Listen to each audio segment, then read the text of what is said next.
Après une finale intense et polémique, la CAF a enfin rendu son verdict disciplinaire. Voici toutes les sanctions officielles qui ont été prises.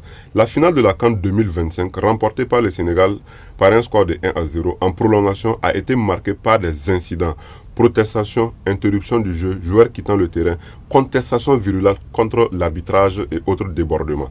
La Fédération sénégalaise de football et certains acteurs ont été sanctionnés pour comportement antisportif et atteinte à l'image du football. Papa Bouna Tiao, le sélectionneur, a écopé de 5 matchs de suspension en compétition CAF, 100 000 dollars d'amende. Iliman Sheikh Baro Ndiaye, 2 matchs de suspension pour comportement antisportif envers l'arbitre. Ismaïla Sarr, 2 matchs de suspension pour comportement antisportif envers l'arbitre. Et la fédération a écopé de 300 000 dollars d'amende pour le comportement inapproprié des supporters et 300 000 dollars d'amende pour le comportement antisportif des joueurs et du staff.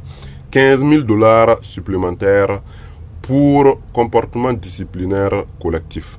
Le total est sévère, ce qui reflète la gravité des débordements observés lors de la finale. La Fédération royale marocaine de football, elle et certains joueurs ont aussi été pénalisés. Achraf Hakimi a écopé de 2 matchs de suspension, dont un avec sursis, valable 1 an pour comportement antisportif. Ismail Saibari, 3 matchs de suspension plus 100 000 dollars d'amende pour comportement antisportif. Et la Fédération marocaine a reçu plusieurs amendes, dont 200 000 dollars pour comportement inapproprié des ramasseurs de balles, 100 000 dollars pour l'invasion de la zone VAR et l'obstruction de l'arbitre. 15 000 dollars pour l'utilisation de lasers par les supporters.